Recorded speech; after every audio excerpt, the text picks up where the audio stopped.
agora eu queria chamar a sua atenção, se puder, chame os amigos, os familiares, um caso terrível. A gente vai trazer as análises com os nossos comentaristas. Um homem de 40 anos foi preso nesta terça-feira, acusado de ter jogado a sua mulher do 10º andar de um prédio na zona sul de São Paulo, depois de espancá-la brutalmente no estacionamento e dentro do elevador desse edifício.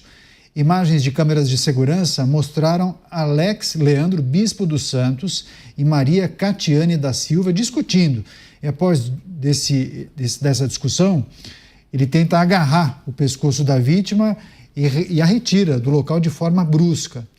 Quem nos acompanha por imagens pode observar justamente o registro feito no elevador.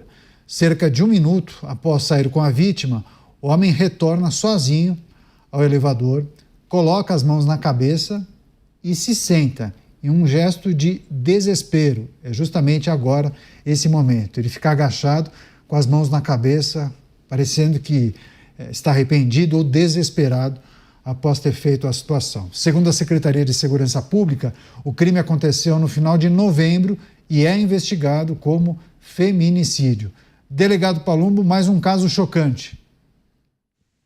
Mais um caso chocante, mais uma mulher que entra na estatística de 4 mulheres que perdem a vida a cada 24 horas. Agora passará por audiência de custódia e esperamos aí que não seja aquele show de horror aonde o indivíduo que arrastou aquela mulher por centenas de metros, chegou a mais de quilômetro, seja visto como vítima, seja encaminhado para a corregedoria para punir os policiais, que foi exatamente isso que aconteceu. Um indivíduo que tem coragem de fazer isso que este homem fez, agride uma mulher, bate uma mulher, joga ela, mata uma mulher, eu acho que a gente não tem que ter complacência com esse tipo de pessoas, né? E é isso que eu venho falando insistentemente em Brasília, em todos os lugares que eu vou. Não adianta um pedaço de papel, uma medida protetiva, não adianta a mulher de uma delegacia sair com um BO, com papel, porque esses indivíduos aí vão por tudo ou nada. Eles vão para matar. Enquanto a sociedade não entender, e principalmente deputados e senadores de esquerda que não querem acabar, por exemplo, com a progressão de regime, entenderem que esse tipo de monstro só vai ter solução quando eles ficarem guardados numa jaula, porque isso é um monstro, é um animal, pior do que um animal, a gente não vai salvar as mulheres e esses índices vão aumentar cada vez mais. Não adianta artista ficar subindo em trio elétrico, ficar gritando sobre o feminicídio, não adianta deputado falar uma coisa e depois votar outra. A gente tem que ter tolerância zero contra esses indivíduos que matam as mulheres, que agridem as mulheres, que não têm complacência nenhuma com uma mulher. É só a gente se colocar no lugar de uma mãe, de uma esposa, de uma filha ou de uma namorada. A gente não pode tolerar mais isso. A sociedade tem que se posicionar. E o que vai resolver isso? Tolerância zero. Cadeia. Cadeia e não pode sair na audiência de custódia e não pode ser visto como vítima, como aquele feminicida que arrastou a mulher foi vista como vítima, tanto pelo Ministério Público quanto pelo juiz, que não tiveram a coragem de falar: se você quer denunciar os policiais por lesão corporal, mesmo você tendo ido para cima deles para arrancar a arma, conforme consta no boletim de ocorrência, saiba que tem um crime chamado denunciação caluniosa, previsto no Código Penal, cuja pena pode chegar a 8 anos. Mas nem o juiz e nem o promotor fizeram esse alerta. E agora os policiais estão respondendo na corregedoria. Eles me procuraram, pediram para que eu fizesse essa defesa para eles. Estou fazendo em todos os lugares que eu vou, porque não é justo para quem cumpre a lei, para quem vai para cima do crime, para quem sofre muitas vezes represália de bandidos que tentam arrancar sua arma, ele não pode se defender. Quando atira, vai para a audiência de custódia e o bandido só pode sair de lá como a vítima do ano. O homem foi preso, acusado de jogar uma mulher do 10º andar de um edifício, investigado por feminicídio, e nós apresentamos trechos das gravações, né? Câmeras de segurança mostraram esse rapaz chamado Alex agredindo a mulher, depois arrastando a companheira até a parte a janela ali onde a investigação aponta que ele teria jogado a mulher. Diego Tavares, é cada vez mais comum esse tipo de notícia nos programas populares, nos programas policiais, e a gente observa uma intensificação do trabalho de algumas instituições de tentar trazer essa discussão para o dia a dia, né? Porque alertar as famílias, conscientizar os homens. Só que, peraí, tudo bem, é possível discutir e tratar dessa questão de uma maneira diferente. Mas eu acho que tudo passa pela legislação, né? A gente fala em endurecimento da pena, muitos falam que a impunidade acaba fomentando esse tipo de atitude. Queria que você fizesse a análise desse caso terrível, mas também apontasse caminhos. Caniato, um teórico clássico do direito penal, Cesare Beccaria, diz que o que inibe o crime não é o rigor da pena, é a certeza da punição.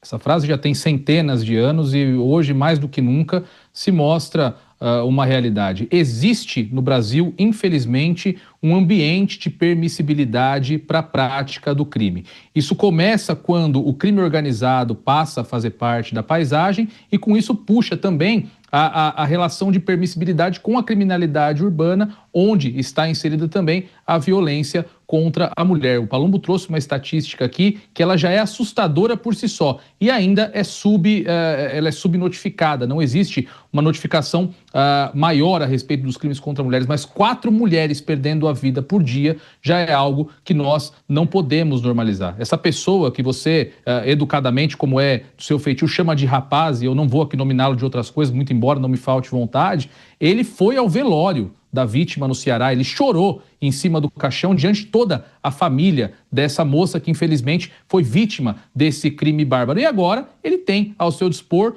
toda a cartilha de direitos e garantias fundamentais que sempre um jurista gosta de vir e dourar a pílula, né? Isso é o que nos faz diferente de civilizações bárbaras, mas que na verdade só serve de desculpa para que esses criminosos tenham cada vez mais direitos, para resolver um problema do Estado que não consegue ter controle sobre o sistema penitenciário e com isso tem que ficar jogando o criminoso na rua, colocando o criminoso com o convívio do cidadão de bem, das pessoas que optam por não transgredir a lei. Então, é até um pouco complicado, eu peço até desculpas, eu sou pai de 3 meninas, tenho uma esposa, tenho 4 mulheres na minha casa e crimes como esse, que são cada vez mais comuns, que infelizmente tomam a cada dia os noticiários, me chocam bastante e, de fato, é necessária uma resposta do Estado. Nós precisamos deixar de ser o país da impunidade, jogar fora de uma vez essa alcunha. E, claro, isso passa por uma profunda reforma da nossa legislação penal, do nosso sistema de justiça criminal, que, como eu disse, oferece muitos direitos aos criminosos, muitas facilidades aos criminosos e, infelizmente, cumpre pouco aquele papel, tanto o papel de punir efetivamente essas pessoas, quanto o papel de ressocializar. Ressocialização é uma fantasia, isso nem existe no Brasil, considerando que em muitos estabelecimentos prisionais o Estado sequer tem acesso às dependências totais do presídio. A maioria dos presídios são controlados integralmente por facções criminosas e o Estado nem sabe de fato o que acontece lá dentro. Então, é uma situação calamitosa e passa, sim, por uma reforma completa daquilo que nós conhecemos como sistema de justiça penal. Mais um caso de feminicídio, um episódio bárbaro, né, Dávila? E as discussões sobre o que a sociedade e as autoridades precisam fazer para mudar esse cenário, Dávila. Caniato, até quando nós vamos ter de exibir crimes bárbaros para que nós tenhamos rigor na punição, para que nós tenhamos, como bem lembrou o Diego Tavares, certeza de que esses criminosos serão punidos?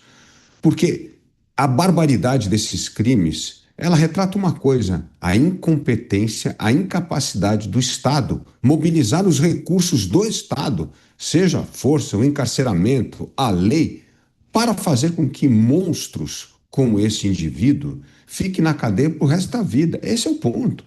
Então, no fundo, mostra mais uma vez a incompetência do Estado. Esse Estado que faz com que nós tenhamos essa estatística vergonhosa de 4 assassinatos por dia de mulheres.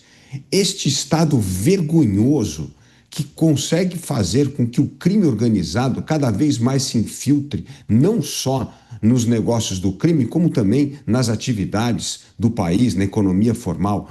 Ou seja, é um fracasso total. E esse fracasso só começa com 2 coisas: indignação das pessoas, que se transformam em penas duras, e certeza de que criminosos serão punidos.